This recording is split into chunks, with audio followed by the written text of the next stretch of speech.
कालू कौवा अपने बेटे जग्गू कौवे की वजह से बहुत परेशान था। कालू कौवे का बेटा जग्गू कौवा कोई भी काम ना करता। वो हर समय उल्लुओं के साथ बैठकर बीड़ी पीता, आवारा घूमता, सोया रहता और जब शाम होती तो अपने घर आ जाता। आगे हो आवारा फिरकर, बहुत हो गया। अब अगर तुम्हें इस घर में रहना है तो कोई काम करना होगा, अपना भोजन खुद लाना होगा, घोंसला बनाना सीखना होगा। आखिर कब तक ऐसे हमारे सहारे पर जियोगे? बस बस बस करो कालू, मेरे बेटे को देख नहीं सकते तुम। वो अभी छोटा है, जैसे जैसे बड़ा होगा सब सीख जाएगा। अभी हम जिंदा हैं, हम ला कर देंगे भोजन अपने बेटे को, हम बनाएंगे घोंसला अपने बेटे के लिए। मम्मा मम्मा, पापा घूर रहे हैं। घूरने दो तुम इसे, जाओ और जाकर सो जाओ तुम। फिर जग्गू कौवा अपने घोंसले में जाकर सो जाता है। बिगाड़ लो, एक दिन आएगा जब तुम पछताओगी अपने किए पर। अभी तो मुझ में हिम्मत है, मैं हमेशा नहीं कमाऊंगा। संतान बुढ़ापे में माँ बाप का सहारा बनती है। अगर आज ये कुछ सीखेगा तो फिर ही कल ये हमारा सहारा बनेगा। अगर ऐसे ही रहा तो ये खुद का पेट भी नहीं भर पाएगा। ये वो रोज की बातें हैं जो उन कौवों के घर में होती, और रोज की तरह उन सब बातों के बाद कौवों का वो परिवार सो जाता है। सुबह हो जाती है। कालू कौवा अपने बेटे से कहता है, अगर आज शाम तुम भोजन लेकर घर न आए तो मैं तुम्हें घर नहीं आने दूंगा। ये मेरा आखिरी फैसला है। मम्मा कहती हैं मैं अभी छोटा हूँ, खुद को बड़ा समझो, अब तुम इतने भी छोटे नहीं हो। फिर जग्गू कौवा जैसे ही घर से बाहर निकलता है, जग्गू की मम्मा गोरी कौवी जग्गू को एक थैली दे देती है। मैंने सब सुन लिया है, इस थैली में भोजन है। जब शाम को घर लौटो तो इसमें से भोजन निकाल कर अपने पापा को दे देना और कहना कि ये भोजन तुम ढूंढ कर लाए हो। मेरी मम्मा मेरा कितना ख्याल करती हैं। जग्गू वो थैली लेकर घर से चला जाता है। वो पहाड़ों पर जाकर सो जाता है। फिर उसका दोस्त उल्लू आ जाता है, जो उसके लिए तेज बीड़ी लेकर आया था। वो दोनों बीड़ी पीते हैं। यार मेरे पापा तो आजकल मेरे पीछे ही पड़े हुए हैं। जब देखो मुझे समझाते रहते हैं, काम काम काम, हर समय मुझे काम करने का ही कहते हैं। है तो कुछ मेरे साथ भी ऐसा ही, मेरे पापा भी ऐसा ही करते हैं। एक मेरी मम्मा ही है जो मेरा साथ देती हैं। अब मुझे जाना होगा। फिर जग्गू उस थैली में से दाने निकालकर अपनी चोंच में लेता है और घर की तरफ चल देता है। ये ले पापा, मैं ले आया भोजन। ये भोजन तुमने कहाँ से ढूंढा है? मैंने ये भोजन पहाड़ों से ढूंढा है मैंने ये भोजन। कालू कौवा अच्छी तरह जानता था कि इन दिनों जंगल में चावल नहीं होते। ये वही चावल के दाने हैं जो बरसात से पहले वो खुद ढूंढकर अपने घर लाया था। मैं तुम्हारा पिता हूँ, तुम मेरे पिता नहीं हो, मैं सब जानता हूँ। फिर कालू बाहर चला जाता है। वो बहुत परेशान था क्योंकि अब वो पहले की तरह जवान नहीं रहा था। वो थोड़ा सा उड़ने के बाद थक जाता है और उसे अपने बेटे से भी कोई उम्मीद ना थी। ठंडे मौसम में अब उसके लिए उड़ना बहुत मुश्किल हो गया था। वो सीधा चिड़िया के पास जाता है। चिड़िया, आज मैं कुछ ठीक नहीं हूँ, मेरे पंख में सुबह से दर्द हो रहा है। मैंने कुछ दाने तुमसे उधार लिए थे, शायद मैं वो तुम्हें वापस ना कर सकूं। मुझे माफ करना।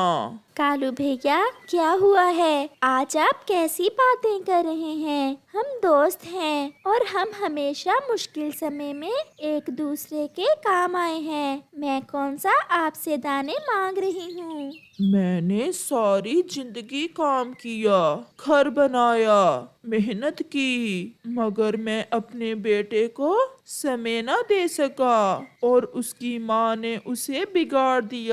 अब ना तो वो कोई काम करता है और ना ही मेरा कहना मानता है। मैं उसकी वजह से बहुत परेशान हूँ। आप चिंता न करें कालू भैया, जग्गू समय के साथ साथ सब सीख जाएगा। कुछ दिन बाद कालू कौवा मर जाता है। चिड़िया, कबूतर, तोता और बुलबुल कालू के घर में आए बैठे थे। वो सब कालू के मरने पर बहुत दुखी थे। जग्गू अपनी मम्मा से कहता है, मम्मा, अब भोजन कौन लाएगा? गोरी खामोश थी। मम्मा, मेरा दोस्त उल्लू मेरा इंतजार कर रहा होगा। मैं जा रहा हूँ। अब तो पापा भी नहीं हैं जो मुझे डांटेंगे। आज मैं थोड़ा लेट ही घर आऊँगा। जग्गू तो वहाँ से चला जाता है, मगर गोरी कौवी रोए जा रही थी और उस समय को पछता रही थी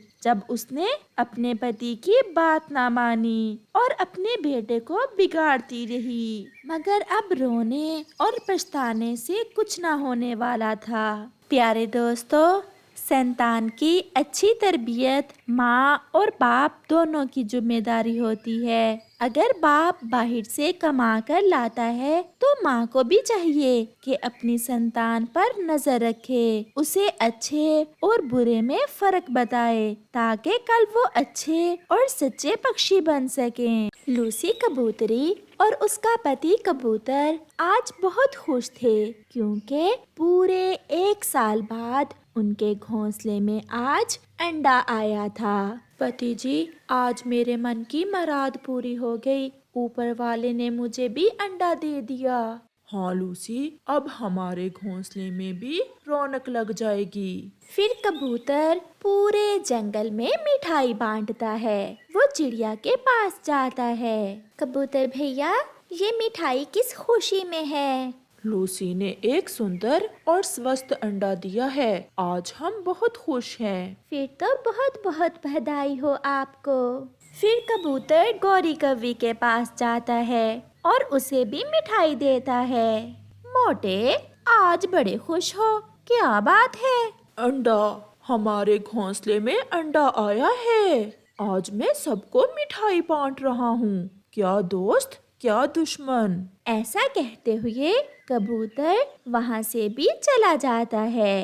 गंदी आंखों वाला मुझे दुश्मन समझता है, गोरी खुद से ऐसा कहती है।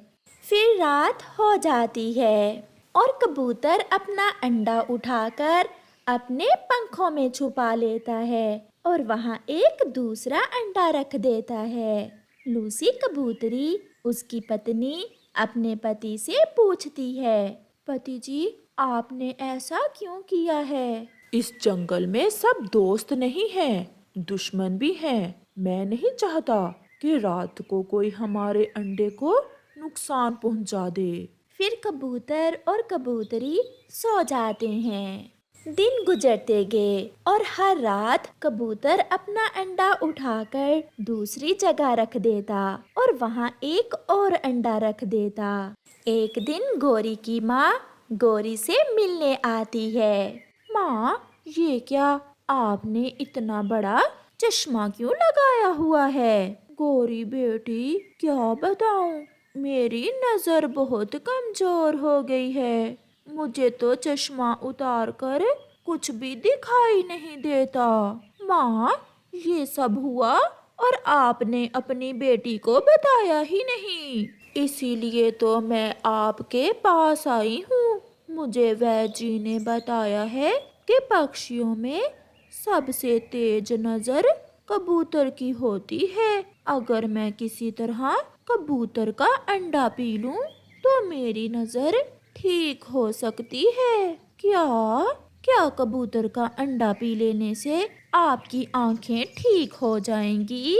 हाँ बेटी, तुम किसी तरह किसी कबूतर का अंडा चुरा कर लाओ, फिर ही मैं ठीक हो सकती हूँ। आप चिंता ना करें माँ, मेरे जंगल में कुछ दिन पहले ही एक कबूतरी ने अंडा दिया है। मैं आज रात ही वो अंडा चुरा लाऊंगी। रात हो जाती है और रोज की तरह कबूतर भी अपना अंडा उठाकर लूसी के पास रख देता है और खाली घोंसले में दूसरा अंडा रख देता है। पति जी, आप ऐसे ही डरते हैं। हमारा कौन दुश्मन है इस जंगल में जो हमारे अंडे को नुकसान पहुंचाएगा? लूसी, मुझे डर लगता है। अगर मेरे अंडे को कुछ हो गया तो मैं जी नहीं पाऊंगा। कालू कौवा भी घर में आ गया था और गौरी अपने पति को सारी बात बताती है। अगर कबूतर का अंडा पीने से सासू माँ की आंखें ठीक होंगी तो चलो गौरी, हम अभी कबूतर का अंडा चुरा लाते हैं। फिर गौरी कौवी और उसका पति कालू कौवा घर से निकलते हैं। रात थी, इसलिए सभी पक्षी सोए हुए थे। उन्हें रास्ते में कोई भी पक्षी नहीं देखता। वो छुपकर देखते हैं। वो रहा कालू, वो रहा कबूतर का अंडा। अपना अंडा खाली घोंसले में रखकर कैसे मजे से सो रहे हैं कबूतर और कबूतरी। फिर कौवा वहाँ से उड़ता है और वो अंडा उठाता है और वो दोनों घर भाग जाते हैं। गौरी की माँ तो अभी तक जाग रही थी और कबूतर के अंडे का इंतजार कर रही थी। लो माँ, आपकी बेटी ले आई। आपकी बेटी आपके लिए कबूतर का अंडा ले आई। बहुत अच्छी है मेरी बेटी। ऐसा कहते हुए गौरी की माँ वो अंडा तोड़कर पी लेती है। अंडा पीते ही गौरी की माँ गिर जाती है और वही मर जाती है। गौरी रोने लग जाती है। हाय मेरी माँ! कालू, मेरी माँ को क्या हुआ? ये कबूतर का अंडा था, कोई सांप का तो नहीं था। फिर मेरी माँ कैसे मर गई? गौरी ऐसे रोती रहती है। सुबह हो जाती है। दूसरे घोंसले में अंडा ना देखकर कबूतर लूसी से कहता है। लूसी, देखो, कोई चोर वो अंडा चुरा कर ले गया और अगर उसने वो अंडा पी लिया तो अब तक मर चुका होगा। पति जी, क्या वो अंडा जहरीला था? हाँ, वो अंडा मैं सांप का उठा कर लाया था। रोने की आवाज सुनकर कबूतर गौरी के घर जाता है। कबूतर, सासू माँ मर गई, मेरी सासू माँ मर गई। सांप का अंडा पीने से कोई भी नहीं बच सकता। क्या? हाँ। ऐसा कहते हुए कबूतर वहाँ से चला जाता है और गौरी पछताती रह जाती है। ऐसे कबूतर अपनी अकल से अपना अंडा बचा लेता है और दुश्मन को उसके किए की सजा मिलती है।